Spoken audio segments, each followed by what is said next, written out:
Nós começamos essa ministração em Romanos, no capítulo 13, há alguns dias, e ainda estamos sobre esse assunto que não chega a ser um assunto agradável, né? Porque nós não gostamos de obedecer por causa da natureza decaída e por causa do dano que o pecado fez em nós. Então, o ser humano, ele é um rebelde até ser achado por Cristo Jesus.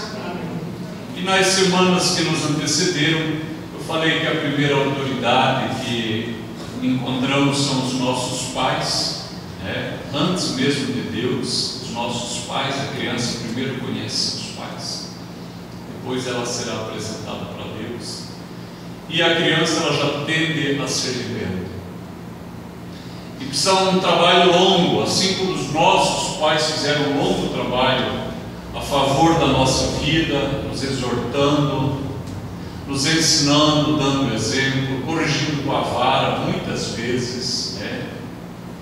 Eu apanhei de vara, apanhei de cinta, apanhei de muitas coisas. Foi muito bom. Na época eu não gostei. E agora que era a minha vez de descarregar na piazada, diz que é ilegal. Mas é um prejuízo. Muitos pensadores da sociedade já dizem que é um erro o governo ter se intrometido nessa questão e ter implementado leis como a lei da palmada, que proíbe que um pai corrija seu filho com uma vara ou com uma cinta. Irmãos, todos nós sabemos que não é para machucar a criança. Irmãos, para machucar a criança não precisa nem de vara nem de cinta, não é verdade? Você pode machucar o que você quiser. Estou falando de corrigir com a vara, que é aquilo que a palavra de Deus ensina. Depois, apresentados para Deus e fazendo parte da igreja, nós percebemos que há dentro de nós, os irmãos vejam que eu estou me incluindo, há dentro de nós uma rebelião com Deus. Nós não queremos obedecer a Deus, ainda que pensamos que sim. E nós não queremos obedecer aos líderes da igreja, seja o pastor, o presbítero, o líder de área de algum ministério. Também nós não queremos obedecer. E isso acarreta um prejuízo sobre a nossa própria vida, né? O texto diz que aquele que desobedece à autoridade, ele traz sobre si mesmo a maldição. E agrega: não quer temer a espada, faça o bem. Faça o bem, né? Tem muito brasileiro irritado com o novo presidente dos Estados Unidos. Olha só, gente que nem nunca foi lá e talvez nem nunca vai ir, não sei, tomara que vá, mas estão irritados porque o homem diz que vai fazer um muro. O que muita gente não sabe é que já existe mais de 1000 quilômetros de muro pronto, que foram construídos no tempo do Bill Clinton. Que já cobre 1/3 da fronteira com o México. Agora eu pergunto para os irmãos: é certo entrar ilegalmente em outro país? Se aquele país diz que eu não posso entrar lá, irmãos, eu gosto de poder entrar lá. Se um dia eu chegar lá e não puder entrar, que pode acontecer, eu vou ficar triste, porque eu gastei a passagem, mas eles são donos da casa. É como uma pessoa querer entrar na sua casa e você diz: não entra. O senhor, a senhora é dono da casa, tem autoridade para dizer: entra, não entra. Então, quem não quer temer o muro, faz o que está certo, é o que a Bíblia diz. Vai, faz a documentação, procura o visto e tudo mais. Esse texto também, os irmãos viram a leitura, né?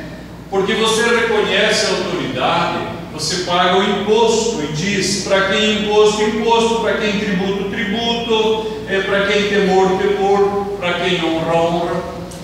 E na semana passada eu falei que a pessoa que é dizimista, ela está dizendo: eu reconheço esse ministério, eu reconheço esse pastor como autoridade espiritual sobre a minha vida. Falado dessa maneira, o nosso espírito rebelde se arrepia de novo, já reparou? Ele se estressa de novo, né? Falado de outra maneira, os irmãos vão perceber como é correto. Quando um crente que é dizimista, ele se indispõe contra a igreja ou contra o pastor, uma das primeiras medidas que ele toma: eu não dizimo mais. Seus irmãos nunca viram isso? Espero que não venham a ver, mas é possível que ainda vejam. Se ele se irrita com o pastor, se aborrece, eu não dizimo mais. Pronto.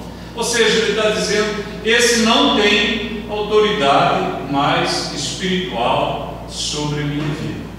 Então esse texto ele diz: a quem imposto, imposto; a quem tributo, tributo; a quem temor, temor; a quem honra, honra, né? Eu não tirei essa faixa daqui porque a escada está lá em casa, ela está desde a semana passada, mas a igreja fez uma homenagem para mim, porque eu fiquei 40 dias viajando, e agora a quem honra, honra. Alguns irmãos acharam que deveriam me honrar com uma faixa e uma festinha na minha volta, e eu sou agradecido a Deus pelos irmãos. Muitos pastores lá dos Estados Unidos comentaram, falaram: pastor Enéas, que recepção linda. Um disse: pastor, quando que eu vou ter uma recepção dessa? E hoje à tarde eu estava reunido com o presidente do Conselho de Pastores aqui de Londrina. Ele disse: pastor Enéas, que linda a sua igreja e a recepção que fizeram para ti. Agora eu quero olhar com os irmãos algumas experiências dentro da palavra de Deus, onde pessoas foram rebeldes. E qual o resultado? Abra a sua Bíblia em Gênesis, capítulo 3.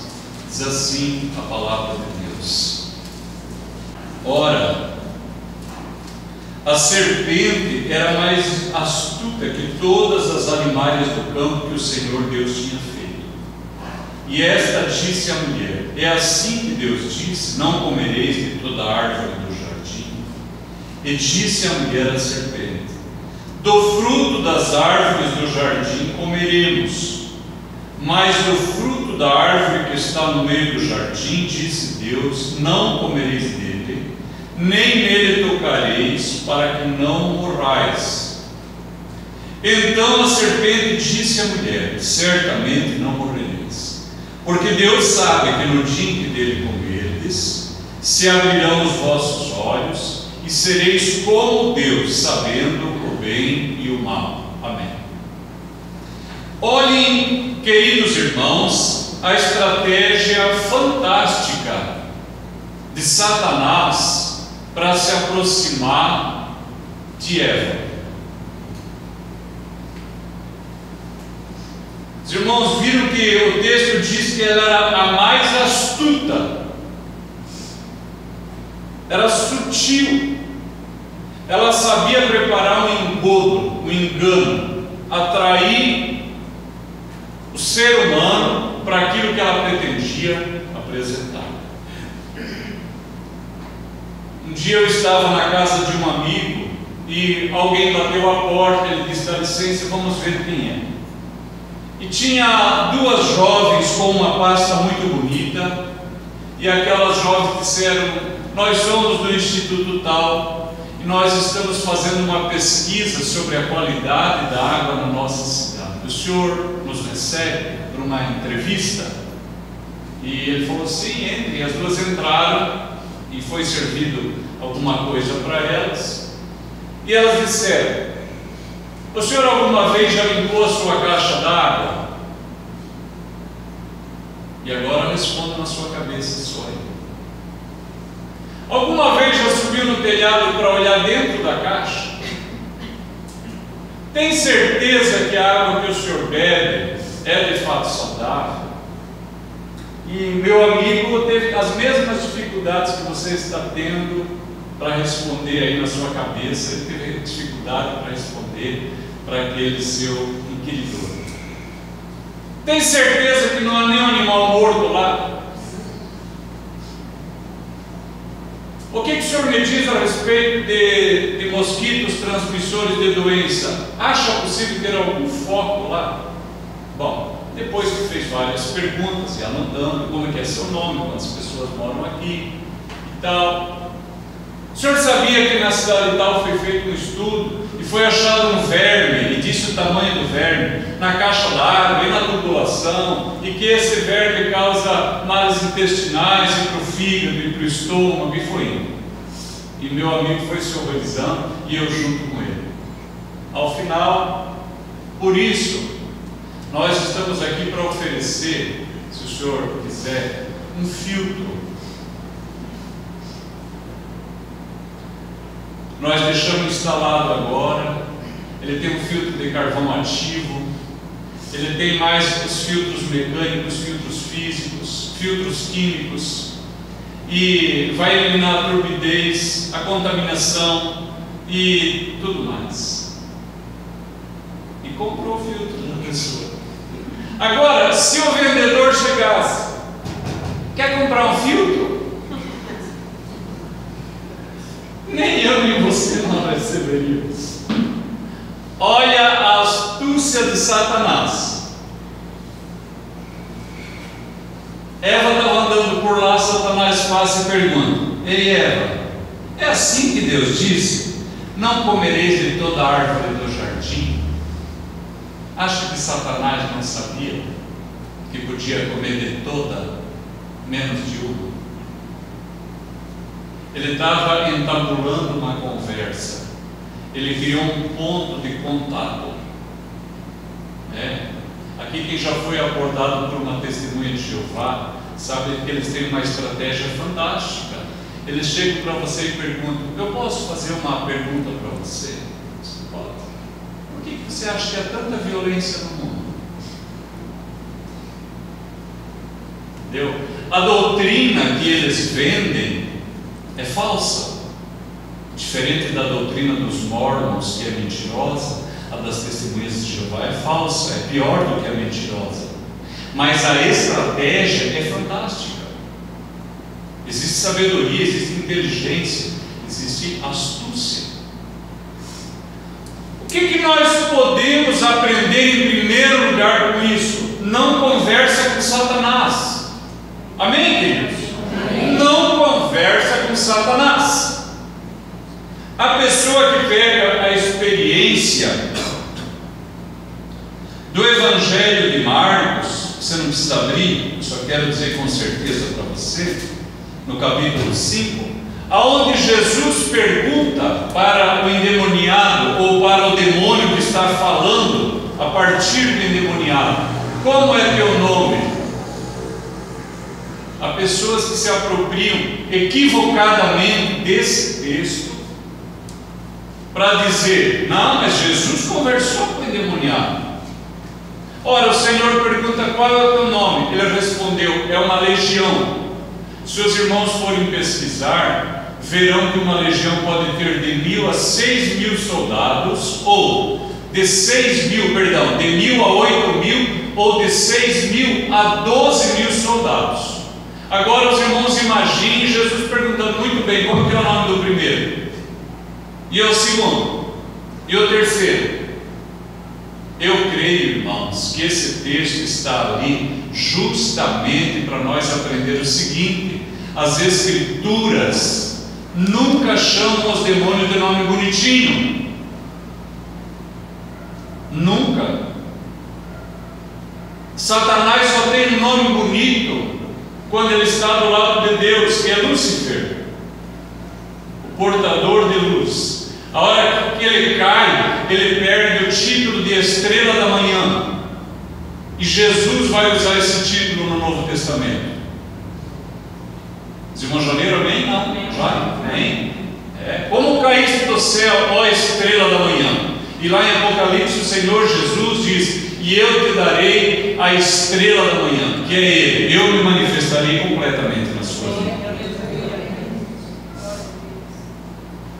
Satanás é chamado de Satanás ou acusador, ou diabo, aquele que lança de um lado para o outro, que deixa a pessoa perturbada. Adversário, inimigo, espírito imundo, espírito da mentira, espírito das trevas, espírito do engano. Tem algum nome bonito aí? Não tem. Aí tem crente que fica decorando nome bonito de demônio. No Brasil tem uma cidade lá no norte que é o nome de um demônio que é dado nesses centros. Então, irmãos, aqui Satanás usa de astúcia para falar com Eva. Aprenda isso. Não perde tempo com Satanás, irmãos. Invista seu tempo com Deus. Olha que ele faz a pergunta e Eva já se atrapalha, porque ela diz assim: do fruto das árvores do jardim comeremos, mas do fruto da árvore que está no meio do jardim, disse Deus, não comereis dele, nem nele tocareis. Tente achar na Bíblia onde que Deus falou que não podia tocar. Não tem. Deus não falou que não podia tocar. Você pode procurar. Se você achar, compartilhe comigo. Semana que vem eu falo diferente para a igreja. Isso aqui ela que já se atrapalhou, já ficou nervosa, percebeu o ambiente tenso. Quem que é aqui que já esteve com uma autoridade e começou a pensar bobagem na cabeça e parecia segurar a boca para não falar um negócio? Quem que já teve? Eu já, mais alguém não? Mais alguma pessoa disse que sim. Eu li a entrevista de uma ascensorista que trabalhava no Cristo Redentor na época que podia subir e descer por um elevador lá dentro, e me parece que foi um bispo, um cardeal, e ela, perturbada pela autoridade daquelas pessoas, que começou a falar palavrão. Isso é chamado de ato falho na psicologia. A pessoa fica perturbada e exorbita. Irmãos, Satanás, ele já viu que ela estava se perdendo pelo discurso dela. Em primeiro lugar, porque deu ouvido. Em segundo lugar, porque disse o que Deus não disse. E aí Satanás diz: Deus sabe que no dia em que dele comer, se abrirão os vossos olhos, sereis como Deus, sabendo o bem e o mal. Versículo 6. Vendo a mulher que aquela árvore era boa para se comer, agradável aos olhos, árvore desejável para dar entendimento, tomou do seu fruto e comeu, deu também a seu marido, e ele comeu com ela. Olha uma coisa, irmãos,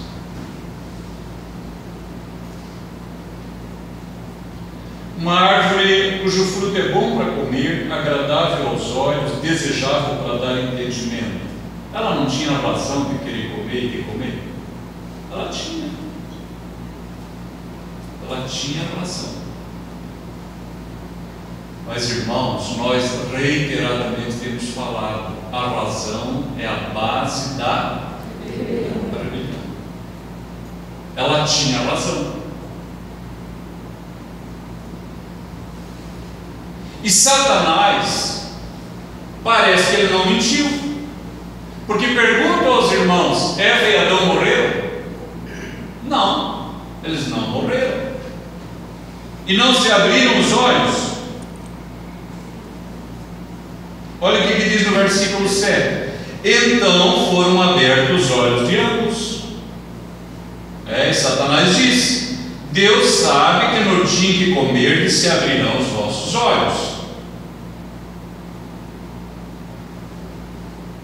A pergunta é: que sabedoria é essa que, ao invés de me aproximar de Deus, me afasta de Deus?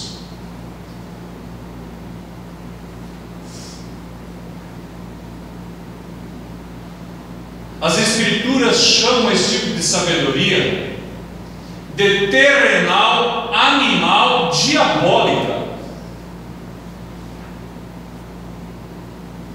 porque é uma sabedoria que se opõe ao conselho e à autoridade de Deus. Nós queremos entender tudo, irmãos. Nós queremos saber todas as coisas. Nós queremos ter todas as respostas.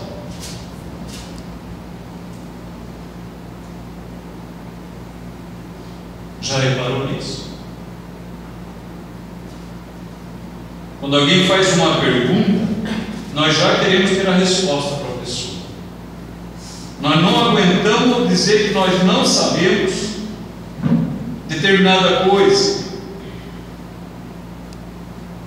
Mas a palavra de Deus diz que as coisas ocultas Deus reservou para si, e as reveladas Deus as deixou para nós e os nossos filhos para sempre. Quem já leu isso aqui? Irmãos, nós nunca vamos saber tudo. Nunca, nem no céu. No céu vamos saber tudo. Não, irmão, nós nunca vamos saber tudo. Nós somos gente. Nós não somos Deus. Nós não somos oniscientes. Nós nem precisamos saber tudo.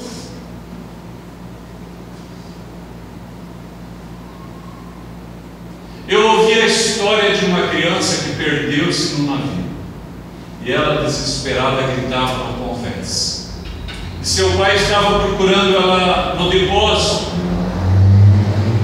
De repente ele viu que a criança passou numa abertura no convés. E ele disse: minha filha, papai está aqui. E ela estava desesperada.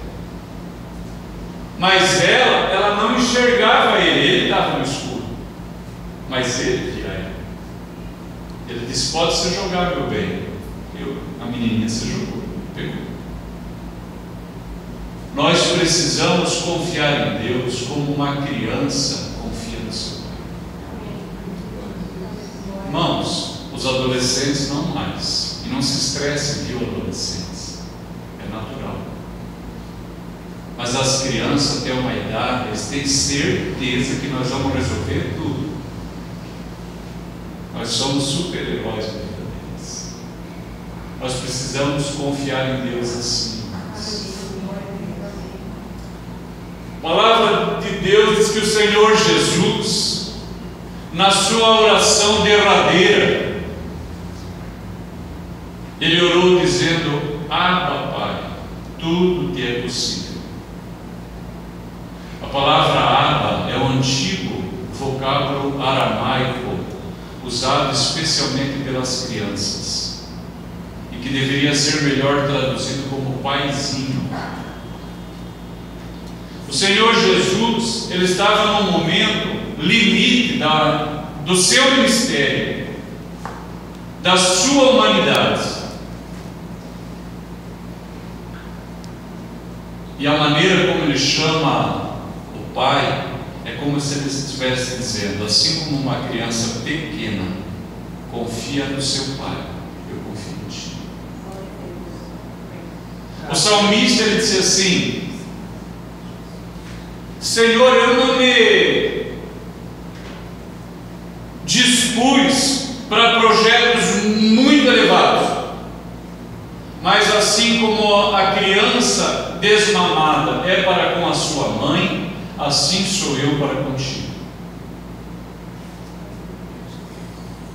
Irmãos, a palavra aqui traduzida como criança desmamada não refere aí a criança de 4, 5 anos que já não mama mais. Não é isso que está dizendo. É aquela criança que algumas das senhoras mães lembram, a bochechinha gorda, rosada. A criança mamou tanto que ela está suadinha, tem um suorzinho no bigode aqui. E aí ela larga o peito. Melhor lugar do mundo. O salmista estava dizendo: Senhor, eu confio no Senhor dessa maneira, que o Senhor me cuida, me nutre, me sustenta, me protege. Eu não preciso entender tudo. Eva, ela quis entender tudo. Trouxe maldição sobre a terra. A Bíblia diz que a partir daí a terra começou a produzir espinhos e abrolhos. maldição sobre a serpente, que comeria do pó a partir de então e se arrastaria sobre o seu ventre. Trouxe maldição para o homem, porque o Senhor disse: do suor do teu rosto comerás. Ninguém pense que o homem não trabalhava antes disso. A palavra de Deus diz que Deus criou o homem e colocou para guardar e lavrar o jardim.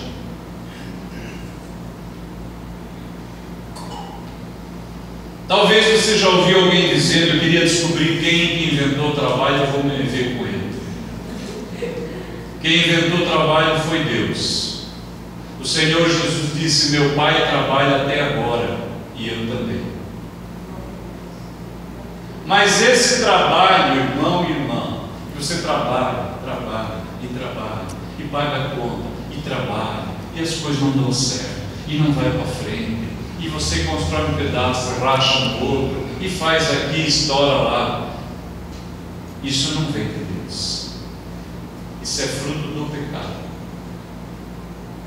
E a desobediência trouxe maldição para a mulher. O Senhor diz assim: a tua dor será acrescentada, a dor da tua conceição será multiplicada. Os moços aí que fizeram o Enem lembram que nós, se multiplicarmos qualquer número por zero, vai ser zero, né? Não ser aquelas outras equações. Mas se você pegar um número e multiplicar por zero, vai ser zero. Quando Deus falou: a tua dor vai ser multiplicada, então nós podemos entender que alguma dor existia, como é natural, mas não a dor que as mulheres experimentam na conceição. Basta o irmão e a irmã olhar uma vaca criando, um cavalo, uma égua, ela dá luz sozinha. Às vezes o animal dá luz em pé, o filhotinho cai todo.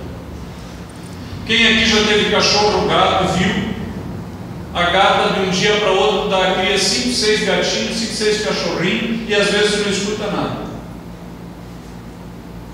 Mas agora há um estudo que está sendo trazido à luz por causa desse parto humanizado, e que muita gente está dizendo que é um parto desumano, porque algumas mulheres que poderiam ter um banho quente para facilitar a dilatação e a diminuição da dor na hora de parir a criança, é roubado tudo isso. E agora algumas mulheres estão vindo ao público dizer que as enfermeiras falavam: não grite para não assustar as outras mães.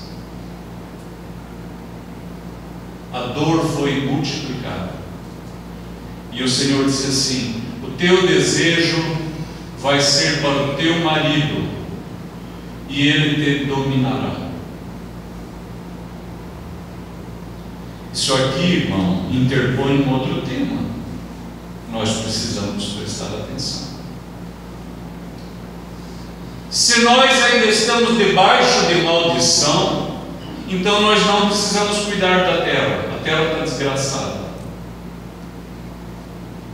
Os irmãos compreendem? Então nós não precisamos cuidar da natureza nem dos animais, porque está tudo debaixo de maldição, e nós também. Se nós ainda estamos debaixo de maldição, vamos ficar loucos lá no nosso trabalho, vamos barbarizar.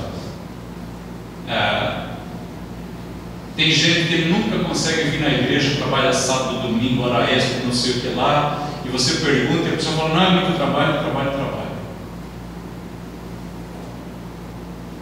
Se ainda está debaixo de maldição, se o irmão está debaixo de maldição, domine sua mulher mesmo, domine o que der, se você conseguir.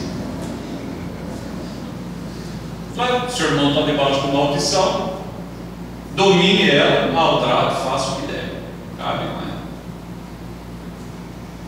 Agora, se o pecado expulsou o homem do jardim, presta atenção, e eu quero a ajuda do Espírito Santo, para que a palavra seja revelada ao coração. Se o pecado expulsou o homem da presença de Deus, trouxe maldição sobre a terra e a natureza, acrescentou fez do marido um dominador, e da mulher, que antes era uma adjutora em posição de autoridade, e fez dela uma adjutora em posição inferiorizada.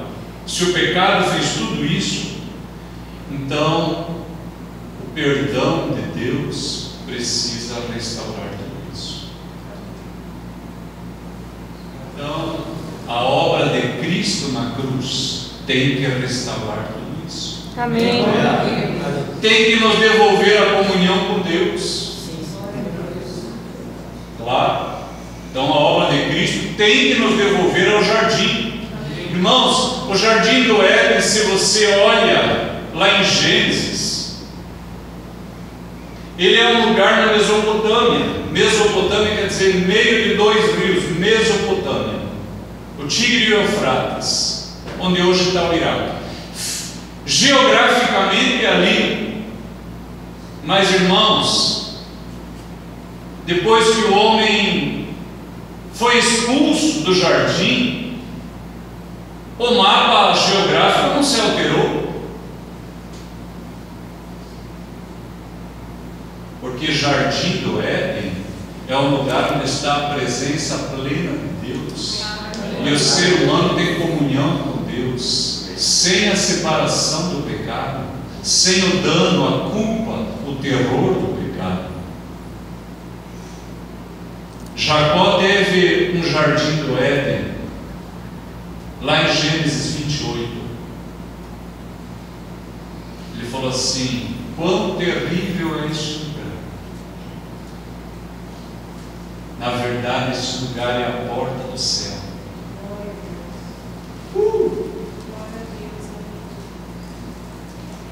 Josué teve um Éden, um jardim do Éden, no final do capítulo 5 do livro de Josué, onde o Senhor Jesus aparece pré-encarnado para ele. Se você for olhar nas Escrituras, muitas pessoas tiveram o seu jardim do Éden, algumas nos lugares mais impróprios, como Ananias, Azarias e Misael, dentro de uma fornalha, andando com Jesus.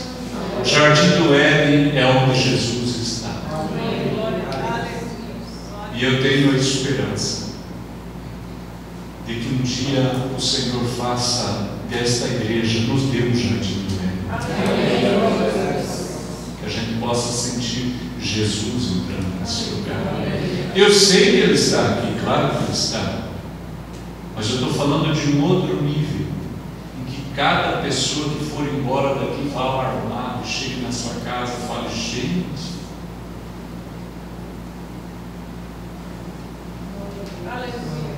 a obra de Cristo precisa nos devolver para essa comunhão.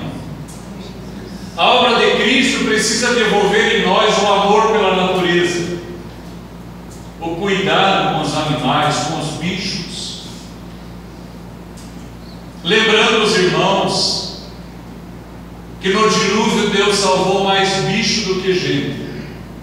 Isso deve querer dizer alguma coisa. A obra de Cristo deve trazer multiplicação sobre o nosso salário. Deve trazer sobre nós o cumprimento da promessa que diz: vocês serão cabeça, não cauda. Vocês estarão por cima, não por baixo. Deus se alegra da prosperidade do teu servo. A bênção de Deus enriquece, não acrescenta dores. E a obra de Cristo deve restaurar o lugar da mulher. Amém. Muitas irmãs perderam a oportunidade de ser uma adjutora em lugar de autoridade. Lá em Gálatas, no capítulo 3, a palavra de Deus diz assim: Cristo nos resgatou da maldição da lei, fazendo-se Ele mesmo maldição por nós na cruz. Aleluia. Para que a bênção de Deus chegasse aos gentios e para que pela fé recebêssemos o Espírito Santo. E mais adiante diz: todos vós os que vos batisastes em Cristo, vos revestistes de Cristo. Nisso não há servo nem livre, judeu nem grego, nem homem nem mulher. Em Cristo a mulher volta para o seu lugar. Aleluia.